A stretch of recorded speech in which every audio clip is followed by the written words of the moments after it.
Hi everybody, it's Wednesday again, and 1 week ago today these guys arrived in the mail, and it's a lot hotter today than the day they got here, but at least it's not pouring and raining out and no thunderstorms.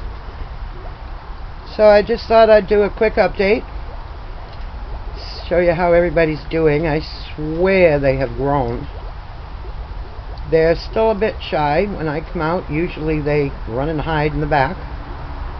But as you can see, I just dropped their mid-afternoon snack, so they're a little more tempted to come out.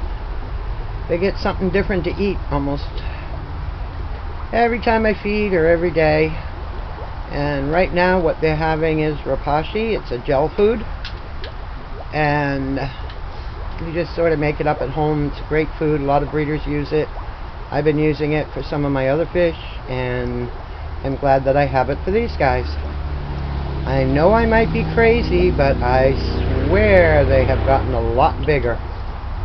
Absolutely gotten bigger. And I actually had them all in this tank for the first 24 hours. Actually the first 72 hours, so I could keep a closer eye on them. And then I decided that it wasn't exactly the best thing, because the little guy who was out a few minutes ago, he'll probably hide now for the rest of this whole video, but he wasn't eating. He was just hiding underneath the heater at the back, and most of the time the heater's not even on. It's just there because we've had some real lows at night, even though we've had hot days. So I just felt to set it for a minimum of 68. It was in their best interest to try to keep them a little more on an even keel. There's the little guy coming up now, right by the sponge filter, behind the other three. There he is. So what I did was I took the four smallest and I moved them over to this tank. And ever since doing that, it went from where I saw him only if I went digging for him, to where in the first half hour he was in this tank, I'd seen him more than I'd seen him in the first 3 days.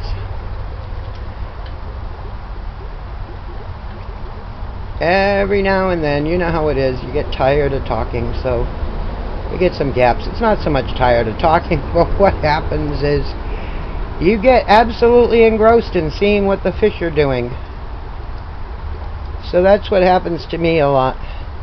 That and being old. When you get old, your brain gets stupid. Or maybe it was stupid all along, but at least you're finally recognizing it. I'm not sure which. At any rate, I'm actually going to start talking for a few minutes and let you just focus on the fish. Of course, my assistant is right here by my side. His name is Wizard, and he's actually my service dog. Yep, so much for stopping talking.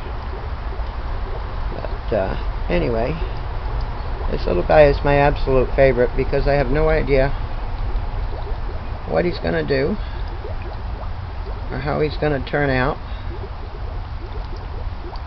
But always the one for the underdog here. I can't help being in love with him. Plus everybody else is orange, so he's easy to recognize. Hopefully in the next couple of months I can start find a copy of the standard for what Ranchu is supposed to look like when they're being judged, the standard that they're judged by, and begin to learn what it is that makes a show quality fish versus a pet quality or a breeder quality fish. Just because you have a male and female doesn't mean you should be breeding, unless it's something super rare. Lots of theories, lots of thoughts. But at any rate, this one down in the front here right now is the big glutton. He's always the first to everything. I can kind of recognize him too because of his size and his gluttony. Typical goldfish, right? Anyway, this was only intended to be a very brief rundown and update, and that's where I'm going to leave it at this point. Really quick, show you my assistant here. There he is. Wizard, say hi. Wizzy. Hi, Wiz. Wiz a good fish keeper, huh?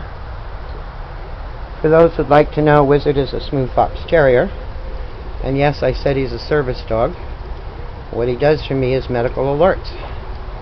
He's already saved my life once, in the first few months that he had been working for me. So he's super dog, in my opinion. And right now we're looking at the super goldfish. So with that, I am going to end this video. A little too much traffic out on the highway for me, as there really are motorcycles and trucks and cars that you hear in the background. I literally live a stone's throw off the highway, which isn't bad. The only problem is I live literally in between, halfway in between two exits. So if you want to go north, you go one way, and if you want to go south on the highway, you go the other. But sometimes it sure would be nice to just peel the fence back and go straight up onto the road through the grass and the trees.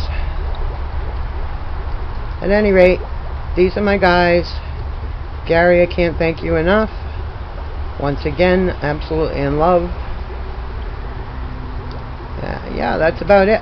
Have a great day, everybody. Bye.